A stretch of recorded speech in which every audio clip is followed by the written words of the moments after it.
Hello, I'm James. Hi, I'm Jimmy. Welcome to A Job Done Well. A podcast about the world of work and how to improve the daily grind.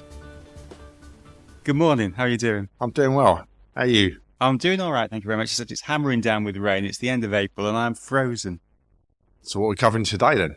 Today we are talking about something that all businesses rely on, and that is suppliers, third parties and contractors. And the question is, how do you utilise those to best advantage? So that's what we're going to be chatting about.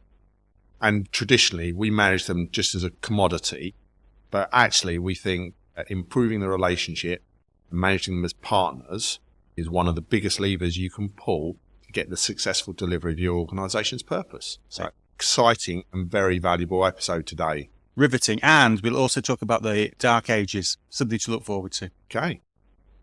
So what have you been up to recently? Well, Operation Garden is complete. Oh, wow. Yeah, we had a major day the other day. The Portaloo has disappeared off the driveway. I bet your neighbours are really pleased with that. I don't care about the neighbours. I'm quite pleased it's gone as well. Did you have have you had a ribbon cutting? And... No, it's grand, but it's not that grand. How about you? Well, the two banes of my life have continued. Virgin Media, which is one of the worst organisations I've ever had the pleasure of dealing with. We're going to do a case study of them in a few weeks, I think. And obviously the other one is the refereeing around Nottingham Forest causes me endless thanks. What would you do if Virgin Media started to sponsor Nottingham Forest? You never know. Well, at least one thing we can be sure is Virgin Media are never going to sponsor this podcast. Well, that is very true. Well, I don't know. It depends how much money they offer us. Yeah. So go on then. The importance of suppliers. So why are suppliers so important? Well, I think every organisation, big and small, requires support from their suppliers to deliver on their plans. And in general, I think you buy two things. Yeah. Either capacity. Yeah. So resource. And I think the outsourcing in service industries has grown over recent decades, where you're providing resource and also cost savings because you're supplying cheap resource. Yeah. And resource that helps you handle your peaks and troughs as a business. Yeah. Also, the other thing buying is capability. So whether that's consultants, contractors, whatever, you get resource that has expertise. So you're buying in expertise. And that could be anything from analysts to people managing your facilities, project managers, IT software developers, you name it. You don't have that expertise in your organisation, so you buy in. Well, and it could be, we talk about the service industry a lot because that's where we spent 20 years. But actually in manufacturing industries as well, it might be that you're buying the capability to buy, make chocolate biscuits. It's all about people have got different capabilities, so buying that in rather than trying to do it yourself. Yeah. Which leads me on to my point about the dark ages. Okay. So suppliers, and more to the point, trade is really important, because if you think about it, if there was no such thing as trade, we would all be back in the Middle Ages working as peasant farmers. And it's only via trade that, very esoteric this, but only via trade that as people can specialise. Yeah. And as people specialise, they can then trade. And that is really what has driven the economy. It's very true, actually, Joe. Very insightful of you. Oh, you like that? I'm glad I'm not a peasant farmer, so I'm glad I use other people's skills to help grow businesses. And that does sound, like I say, it was a bit esoteric, but if you think about it, if you're running an organisation and you tried to do everything, imagine how mediocre that organisation would be, what a hole you'd get into. And that's, in fairness, James, that's something you often find organisations figure out what's core to them. Yeah. They focus on that and then buy in everything else. And really, that is what an organisation should do, I think. Yeah. What can you do that nobody else can do, and buy in everything else? And it is, when you start to dig into it, the whole sort of supply and the economy, it's just a hugely complicated situation worldwide, way outside your control. So let's just take, for example, Brexit and the impact that has had on trade with Europe. If you try to drive to Calais, go through Dover, just queues of lorries of people trying to get across the channel. Or another example would be... Don't forget, though, James, Brexit is a good thing. Absolutely, yeah. Take back control. The other thing was, of course, the Evergreen. You remember the Evergreen, that dirty great big ship that got in the Suez Canal. got blocked, stopped the Suez Canal. How long was it blocked for? A week? They came up, 6 days, something like that. I read somewhere that hold-up was costing $9 billion a day in world trade. Yeah. Or you take the Russian-Ukraine war. That's another example. Did you know that the Ukraine exported $6 billion worth of corn? Used to. No. What really surprised me is it also exports $4 billion worth of services, or used to. And you think those things, it's all right, James, but it's what's in the news. Yeah. But it doesn't really impact me. I used to work for a small firm that made taps and showers and things like that. Yeah. And they couldn't get their washers because their washers were coming from Ukraine. So just no matter where you were, it had a big impact. And one of the big impacts that a number of those things you just mentioned have is on energy prices. And energy prices impact every company, every person in the UK. Yeah. So it does impact you. Absolutely. And it doesn't have to be a worldwide issue. The classic one here is the whole Kentucky Fried Chicken moment in 2018. Do you remember that when they ran out of chicken? There were all sorts of jokes about that. But apparently, so they closed over 3/4 of their 900 outlets because they couldn't get chicken to it. And at the end of the day, Kentucky Fried Chicken, one of the things you need is chicken. It is quite important. But it transpires that, and of course you never get to the full reason for this, but they had a new supplier who came on board 14th of February, DHL, I think the biggest logistics supplier in the world, maybe, a massive company anyway. Came on the 14th of February and the delivery failures started on the 16th of February. Right. To talk about teething problems. One of the reasons that they gave for it, though, was a couple of pile-ups on the M1 right by their distribution centre. They couldn't actually get their lorries in and out. The other thing they did, well, and here's an interesting thing talking about suppliers, is DHL were very quick to drab their IT logistics supplier, QSL, into the frame as well. So there's obviously this when things go wrong, you start blaming the supplier, and then the supplier starts to blame his supplier as well. Did turn it around with a little bit of cheeky ad. They didn't they? Yeah, do you remember that? Their advert, instead of KFC, it was FCK. Yeah. Which, well, if you're going to have that sort of disaster, you might as well milk it for all it's worth. But not just physical products that can be affected. I mean, we both worked for Capital One, which was a credit card. Mm-hmm. Fairly straightforward, just providing credit cards to people. Making decisions about debt, really. Yeah. But if you think about the supply chain and the suppliers that were supporting us, you had the telephony, electricity, customer service, legal advice, statements were sent out. Printing cards. Yeah, IT suppliers, the equipment, the expertise. Yeah. Data streams. Yeah, all came from Experian, Equifax. Yeah. Marketing services, there were all sorts. So whilst it was one product in theory, the supply chain that was required to make that organisation successful and deliver on their purpose was huge. Yeah, and I think the point here, though, is, you cannot influence global trade. No. Yeah, you're not going to be able to stop a ship going sideways in the Suez Canal. However, you can start to think about how you look after your suppliers and how you can minimise your exposure to this and how you can get the best out of your suppliers. How do you manage suppliers once your supplier's in place? That's really what we're going to talk about today. Not really the buying. We'll come back and do an episode on another day about the procurement and choice of suppliers, which we touched on in the post office episode. We did. Yeah. We'll come back to that. But we're going to talk today about when you've got the supplier, how do you manage? So traditionally, James, how do you think about managing suppliers? Well, I think traditionally people get terribly commercial about it. So it's all about cost. It's all very transactional. It's about commodities. And there's the whole thing about, is the supplier hitting the contract or not, and managing the supplier to the contracts. Yeah, and I think you also have this superiority complex, don't you? Yeah. You think of the suppliers are just there to do what you tell them. So we know best. You forget they're the experts in what they're doing. Yeah, but then you just treat them like order takers. And there are occasional flirting with the whole sort of idea of strategic partners. But I think a lot of managers, just when they talk about strategic, they just mean big. And I was trying to create a big outsourcing partnership. And I asked potential suppliers to show us good examples of how they worked in partnership with organisations. Took us around to see a number of their partners. They weren't. They were just big suppliers. And the partner treated them like a big supplier, and they behaved like a big supplier. real partnership. Yeah.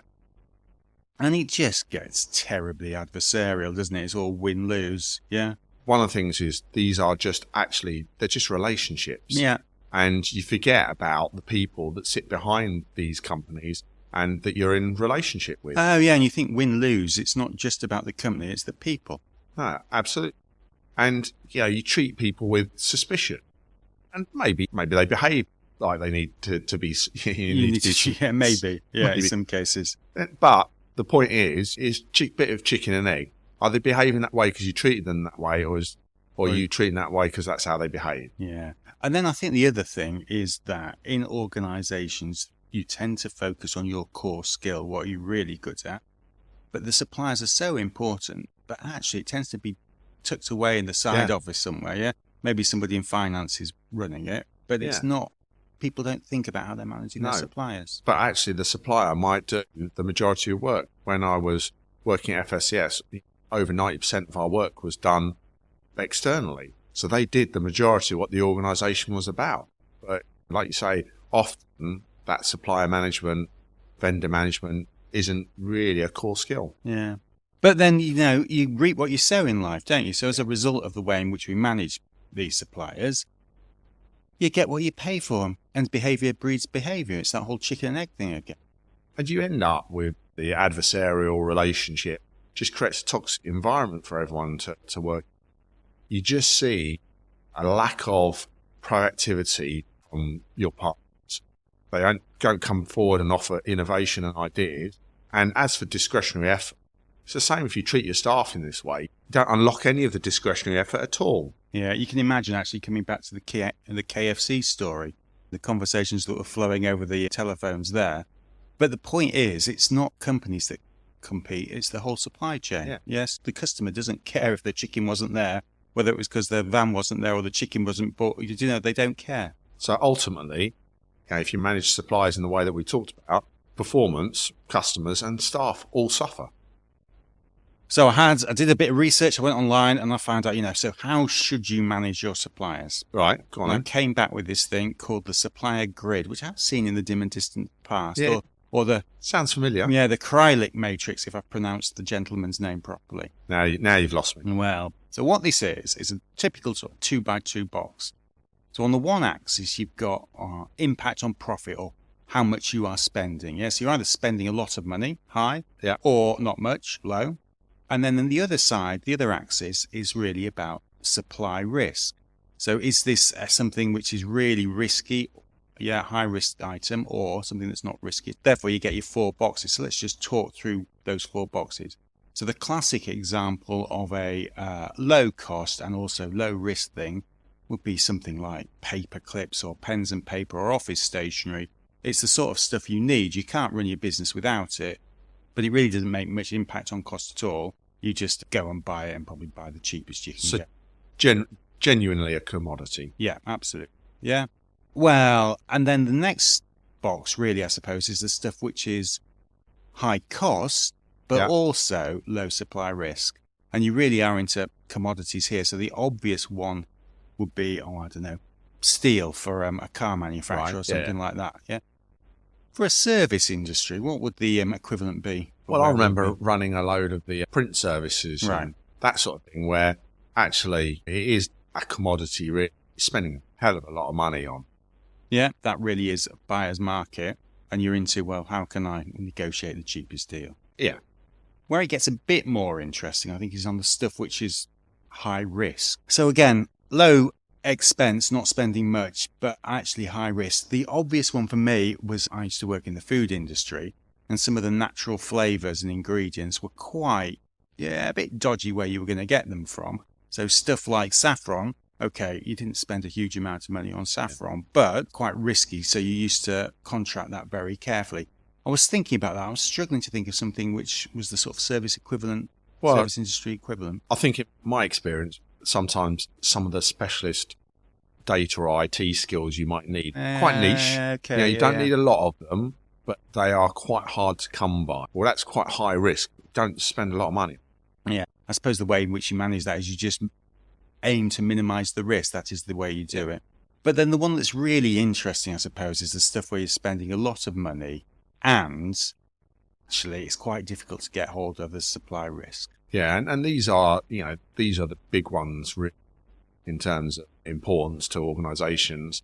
So outsourced suppliers, a lot of the experts that you buy in fit into that sort of bucket, don't they? Yeah, and I think that's really where what we've been talking about is the most important thing. It's really about how do you develop those long-term relationships. But before we talk about that, let's have a commercial break.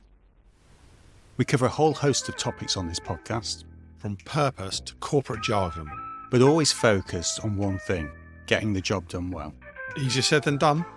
So if you've got unhappy customers or employees, bosses or regulators breathing down your neck, If your backlogs are out of control and your costs are spiraling, and that big IT transformation project that you've been promised just keeps failing to deliver, we can help.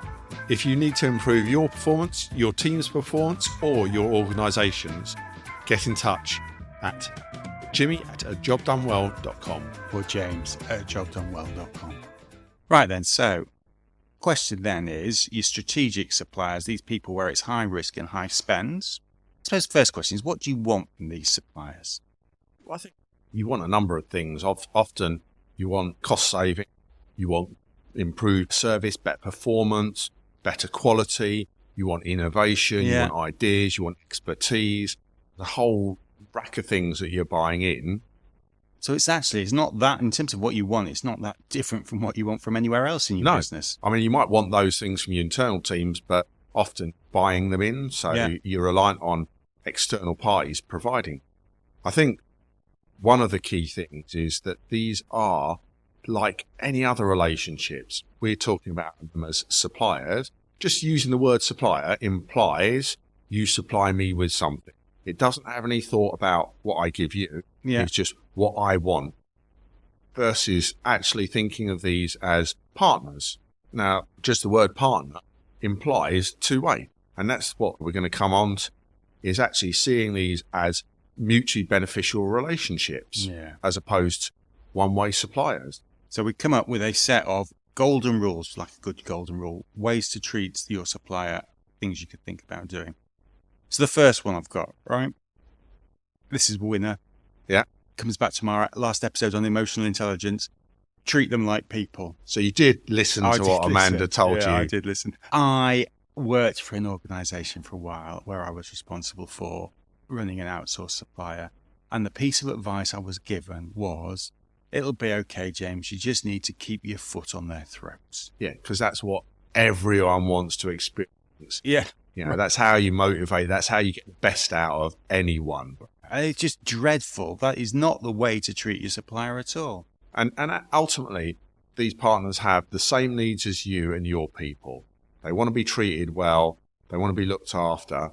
A great example, I remember back from my outsourcing days, we had a team out in India that we thought of as just an extra site. So there was like a dozen sites in the UK and one in India. And we just treated them exactly the same as all our other staff. We thought about the shifts, the communication, the events that we ran with them, recognition, all that sort of stuff. Yeah. We took care of them as people.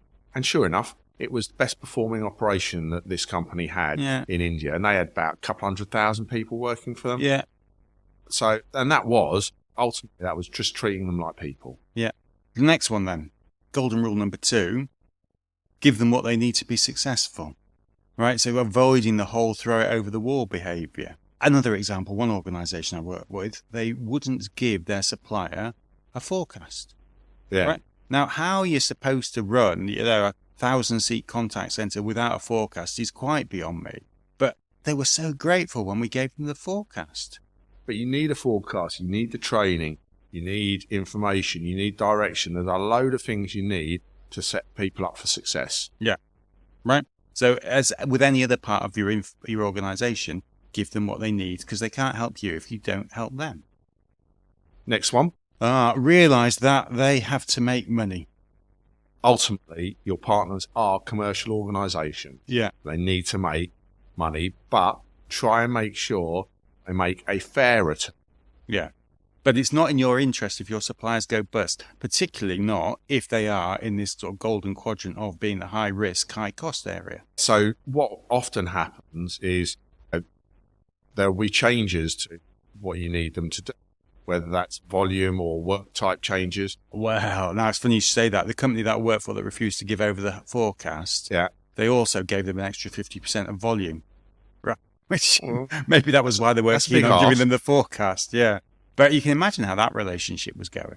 50% more work, but presumably they gave them some time to ramp up, paid them extra for ramping up. Anyway, let's move on. But I think it is giving a fair return, because if you don't, you will suffer the consequences, because they will have to cut costs, cut corners, and your results will suffer. Absolutely. Although it does cut both ways, doesn't it? So I remember we worked for an organisation for a while where we had a big outsourced supplier. And when we renegotiated the contract, they'd been a long-term partner over a decade, renegotiated our contract with them. They reduced the cost by 75%. No. Everyone was overjoyed until they realised that actually that meant that we're paying them massive amounts of margin for years and years. So it's about a fair return they need to be profitable and successful that you can afford. Yeah. What's the next one? So the next golden rule is bring them into your team.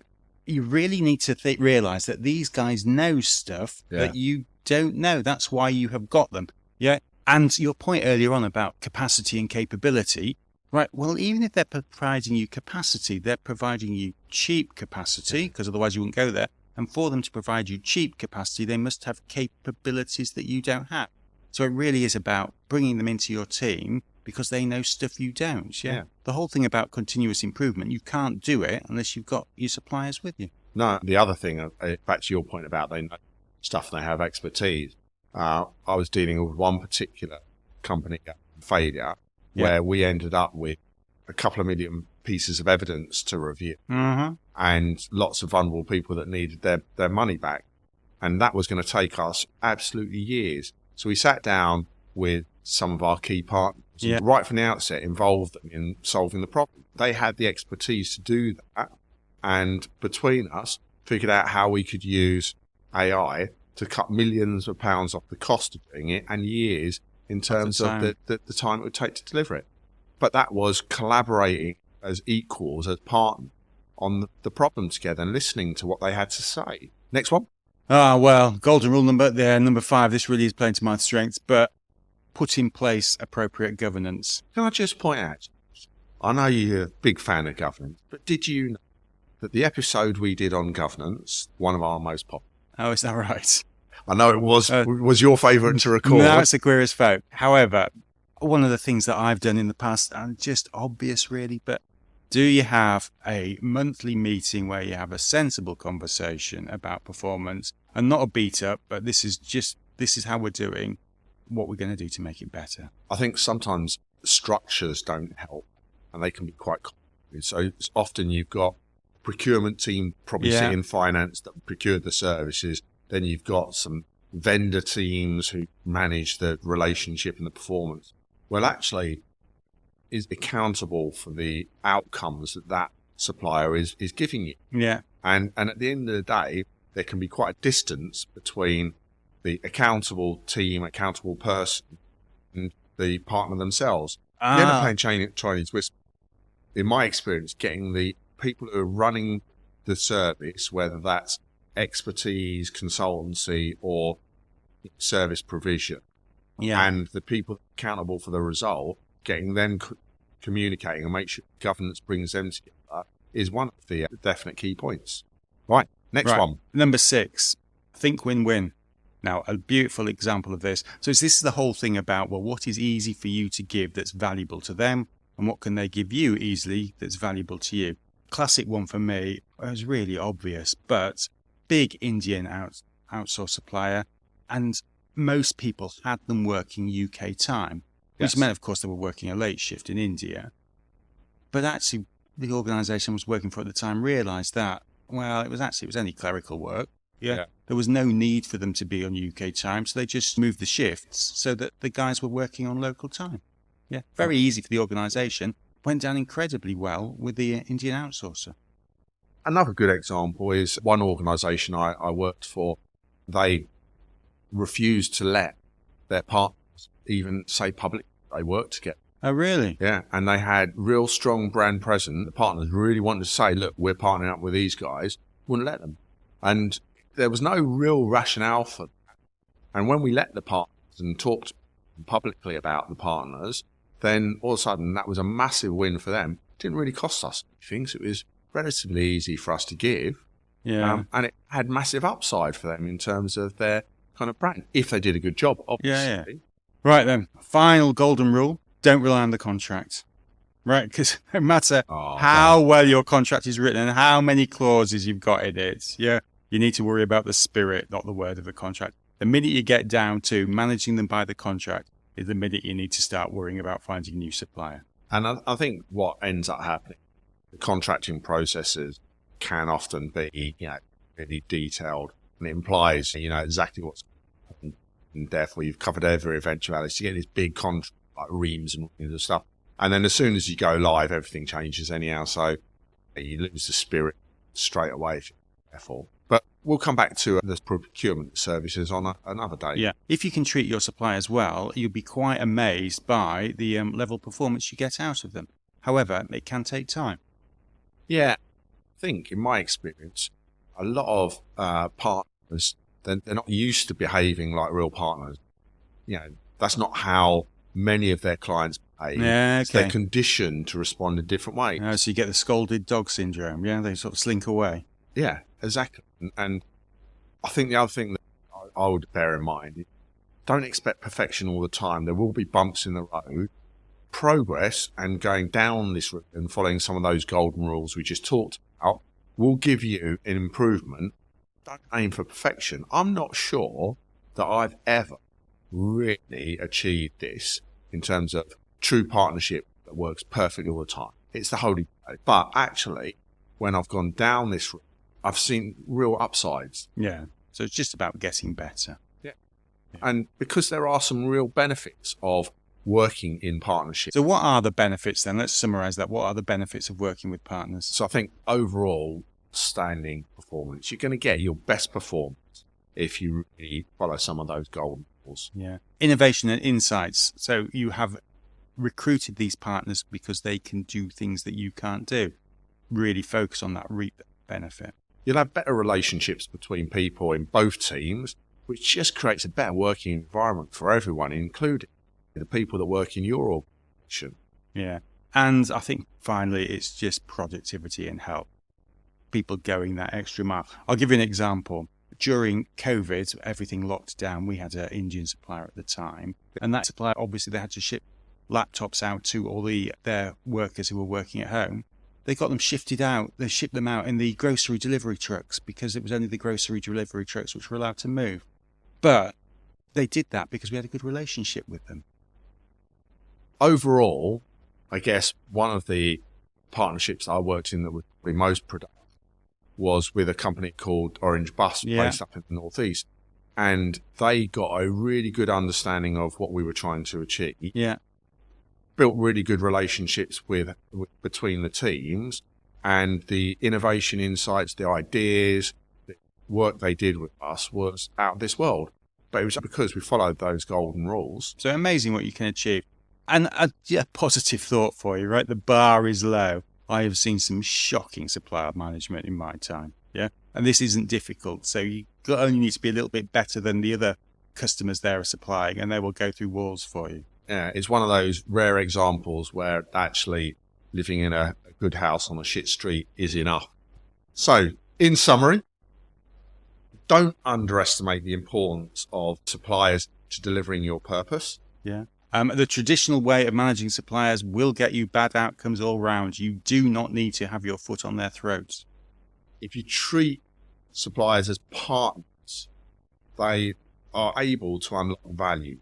They can, the engagement will increase, innovation, motivation, outstanding performance will follow. Yeah. Worry about progress. Don't try and get to perfection. You just need to get better.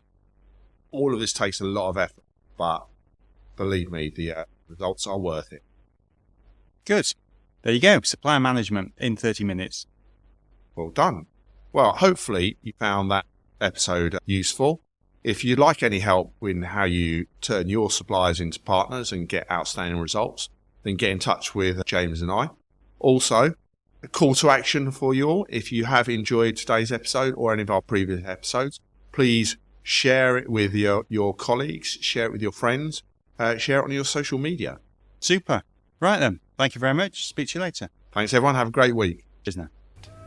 If you'd like to find out more about how James and I can help your business, then have a look at our website, jobdonewell.com.